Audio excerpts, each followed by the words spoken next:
Here is just a sampling of the many cards I'm going to show you how to make today. Hi, if you're new here, my name's Linda Bartolucci. I'm a Stampin' Up! Demonstrator, and I have been teaching people how to make beautiful cards like these for over 25 years. First in my lineup for you today are my Use Your Scraps original series. These were blog posts that were produced in May, and I will link below in the description to all the blog posts for all of the cards that you're going to see today. What you'll notice, I'm just going to point it out now, not going to keep pointing it out. There's a little red speckling here and a little red speckling there. Unfortunately, several of the cards I'm going to show you today were out on my work table when I was splattering with a pen and they got marked. But I still want to show you because they're cool cards, they're good techniques that you might want to try, and all the lessons on how to do these are on my website. So this one is the herringbone technique. This is just one of many ways that you can do it. I use much wider scraps than you might normally see, but I did start with this scrap right here, this guy here, and this guy here. So I had an angle and then 90 degrees off of those two angles, because you can see that's a nice tight 90 degree right there. And then it's super simple. If you want to try this herringbone technique, you can look at the website link below to get the instructions. I'm definitely going to be using this again, showing you with smaller strips, different strips, mixing and matching different packs of pattern paper. But for this one, I stuck with one pack of pattern paper, went with wide strips, so you could just get your layers down and get going with this card. Continuing on with the Use Your Scraps, this is the Pinwheel Technique. All you do is cut a bunch of rectangles, slice them diagonally, which gives you these cool triangles. Pick a focal point, that's the center for all of these triangles. If I pick this up, it's a mess back there. But then you just work your way around the card from whatever point you want and then add your greeting over that focal point. And you'll see I added a little bit of bling to this just to pop it up a little more. This technique is your diagonal cut, and what it does is create two cards for one slice. You're going to stack two pieces of paper with the pieces that are facing one another, the ones that you want to see on the card. And then when you slice it, you'll take this and you'll open it up, and then you'll match the top and the bottom, and then the top and the bottom. I just added a gold strip just for a little bit of bling, a little bit of pop. You don't necessarily have to do that because the angles will match up exactly. So you can just do that, or you can neaten up the cut, especially when you're using patterns that are so different like this. You can add just a little strip to break it up. All right, moving on, still in the era of oops, I splashed it. This is a cool card to create with the hexagon punch. Although the pattern paper and the stamp are both retired, you can certainly use this technique where you pick one of the hexagons to be the greeting. I recommend you do this one because it's the one that ends up with this pattern being the fullest. And then what I also did, let me show you the side, you might be able to see it. It's a little bit thicker there. You can see there's a piece of cardstock back here. You could even use computer paper. This way I have a 5 1/4 by 4 layer. I punch out all of my different hexagons, and then I put this one on first. That becomes my launching off point. And then I just add all the papers with about between 1/8 and 1/4 inch of a well apart. And you just try to keep the little wells about even. This one's a little more narrow than certainly this one over here, but it still looks really good. Again, this card fell victim to my splattering, but I do love the way it came together. You can use your hexagon punch for this, and I'm sure if you took a look at other punches, there might be ones that will work. I would definitely make sure that you have some sharper angles in the punch in order to get this effect. All right, moving on to the Delightful Wishes era. It's an era of 2 cards, but anyway, I started playing around with this bundle and the pack of paper that came with it. It was just before the new catalog came out that I started playing with this, so I didn't do too much. I wasn't sure if this was going to continue over or not, but it did. So now I'm going to show you these. All of this stuff is still available, and the beauty is I can keep teaching you things. I have a video that I want to film where I'm going to explain how to match everything up in this set, because there's a lot of flowers and two-step flowers, and there's some pretty easy ways to be able to use this over and over again and get everything to line up without a lot of hassle.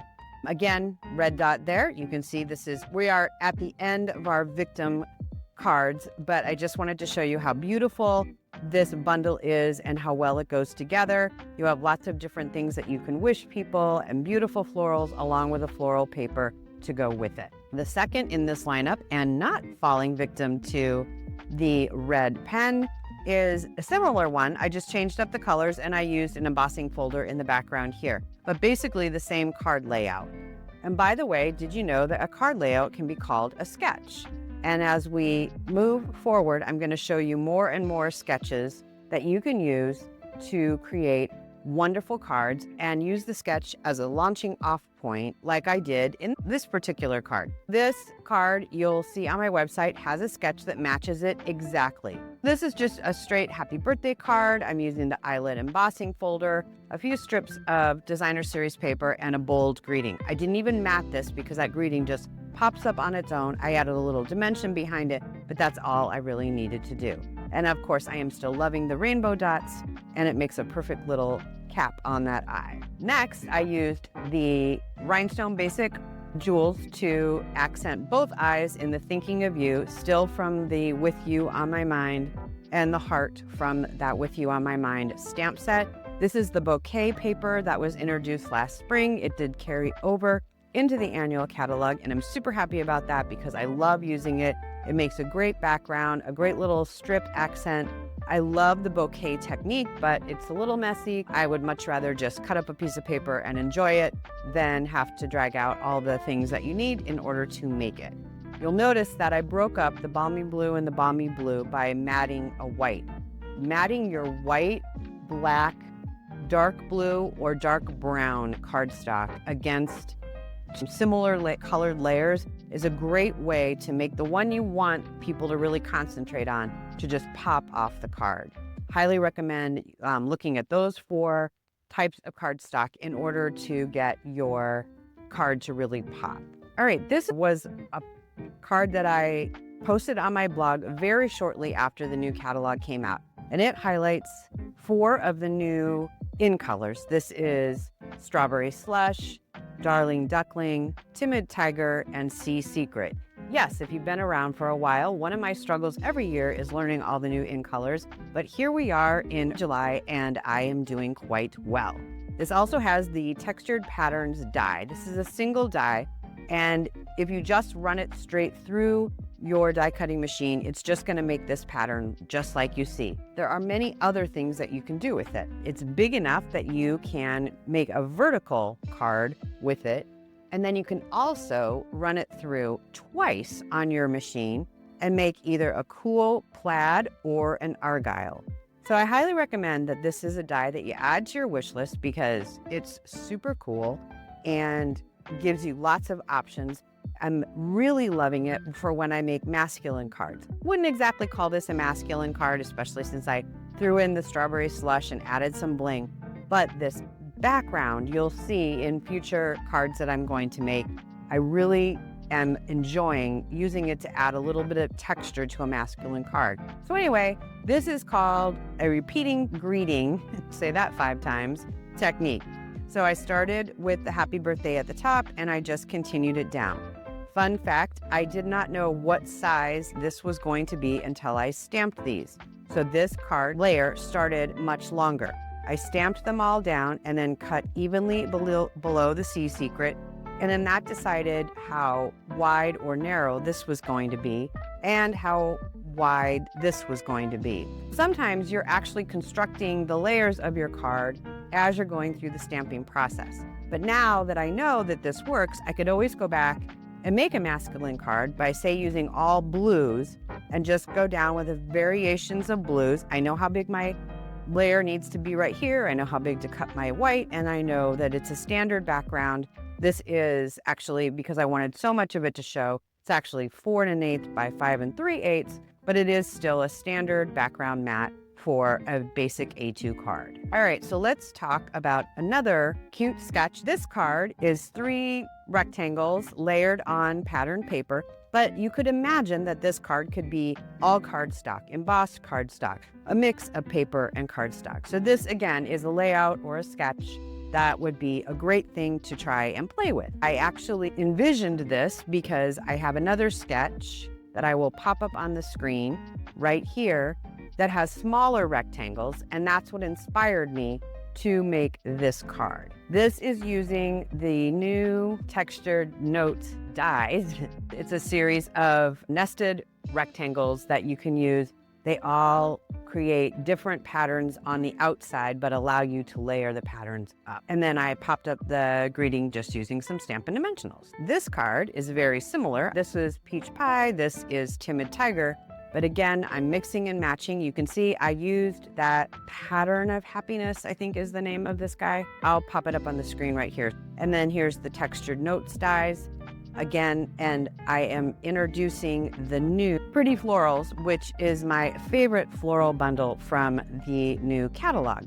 So this mixes and matches the ever consistent Granny Apple Green along with the new Timid Tiger. And actually this is Granny Apple Green stamped on Granny Apple Green. I just stamped it twice to make it nice and dark.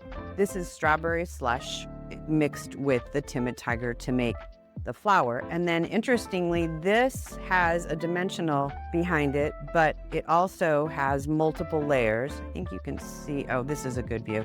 You can see that I glued multiple layers together for both the flower and the stems to pop it up. That's another way to add dimension. It adds sturdier dimension, and I like doing it when my elements are really small because I don't want them to get squished or bent when they're going through the US Postal Service. I want to make sure that when somebody opens it, it looks as lovely as it does right now.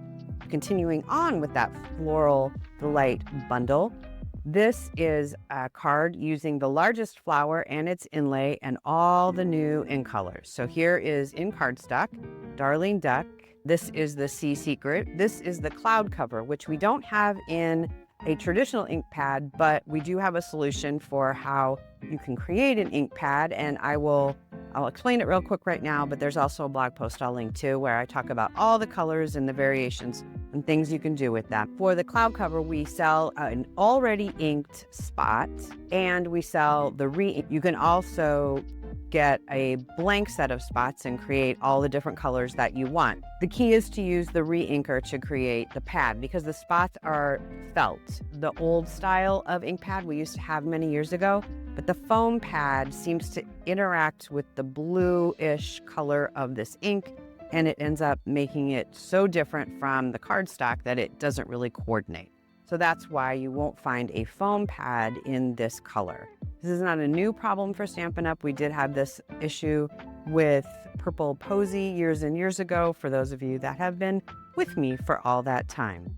All right, so back to naming off the colors. This is Timid Tiger, and this one is Strawberry Slush. And yes, if that sounds like a familiar name, it is a returner from In Colors years and years ago. I coordinated it with Garden Green. That seems to be the green that works with all of these. I've certainly coordinated other greens with 2 or 3 of the colors, but if you're going for all 5 in one card, I would definitely use Garden Green. The Let's Celebrate is from the Simply Said stamp set, and then I just used the basic card base and white layer because all the color is clearly in these die cuts. All right, let's talk about masculine cards. So this one, no bling, that's important.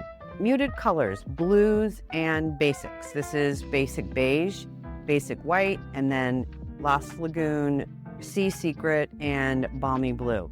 So lots of masculine kind of colors, but you'll see I added that, the Pattern of Friendship die. I think I might have called it the wrong name earlier, but I will have already popped up a warning if that's the case. So this is the Pattern of Friendship die. You'll see I just sliced it vertically on a hamburger cut card. I added another cloud cover along with a cupcake here. But this is the blog post. If you look for this card or look at the link below, this is the one where I talk about all the elements of a masculine card. This has most of them, but that blog post in particular gives you step-by-step instructions and things to consider, including and excluding, when you are creating a card for a guy. Now we have our trio of cards. So this blog post, oops, not upside down. This blog post highlighted all three of these because this is, again, the diagonal cut. This is one of those special cuts that makes everything at once. So I layered this pattern and this pattern all on top of one another, and I cut at 3/4 of an inch and 1 inch, and that left this middle piece. Then I layered them all differently. So you can see the smallest one is here, and then the next one we rotate. And so it's a mix and match, makes for 3 unique cards, very easy to put things together. The only thing I noticed that I had to change up is when I tried to do the cloud cover wishing with the white on top, when I put it on this, it just washed it out. So I had to just die cut another wishing out of the Timid tiger to really pop it up on this layer. But otherwise, everything is the same. I even switched up the greeting here. Oh, it looks like I got a little spot there, but we'll fix that later. But you can see I've only been showing you wishing you a happy birthday, but this also says wishing you all the best. So there are definitely different options in that Floral Delight card. This uses the patterned paper from the Florals in Bloom set, but it does use the Floral Delights greetings. All right, and now for the finale, I have, and please stick around because I do have a bonus tip for you at the end of this. All right, so this is my small square sketch. And basically it's a card front with a standard 4 by 5 1/4 layer and then 2 popped up squares. Sounds basic, but sometimes you walk into your craft room and you need to make a card and you are stumped. You even know what materials you want to use. I want to use this color and this stamp set, but how do I make it all go together? This just is a layout that is super easy and quick to put together when you need a fast card, and it just looks great. So you will see this one on my blog, and I have a post to link along with the sketch. This one is just a bonus that I didn't post, but I did want to share with you today. All right, so for your bonus, I wanted to share with you my tip for sending, and this is a great example, sending hand stamp cards through the mail. What I like to do is I like to take scraps of cardstock, usually retired colors because I have a lot left over, or some white that I just actually embossed but I didn't use. And I just run it through any folder, any old folder. And what that does is it actually makes a cushion for the card. So when I put it in my envelope, I stack it this way. I don't necessarily worry about this matching that. It's just a little stuffing, but it does make it so when your card goes through the U.S. Postal Service, it has a little bit of protection because the cardstock is heavy, but not heavy enough to up your postage. And the texture gives it a little more oomph to resist against crushing anything that you have put on your card. I have received cards before where things like this can get smushed depending on the speed of the machine and the pressure that the machine puts on. So I would definitely recommend. These are lovely, they're super fun, super easy to use, as is all of the bling that I love to throw on my cards. But you want to make sure that it looks the way you finished it when the person opens your envelope. So my tip to you is to take some, these are the 4 by 5 1/4. That's plenty big enough, and they're just embossed with old embossing folders and tossed in a bin to grab when I go to mail out cards. If you found value in this video, please click the like button. It really helps me out with the algorithm. If you'd like to see more of these, click subscribe and be sure to ring the notification bell so you can know every time I post a new video. If you'd like to learn more about card making, click here to take my sketch masterclass.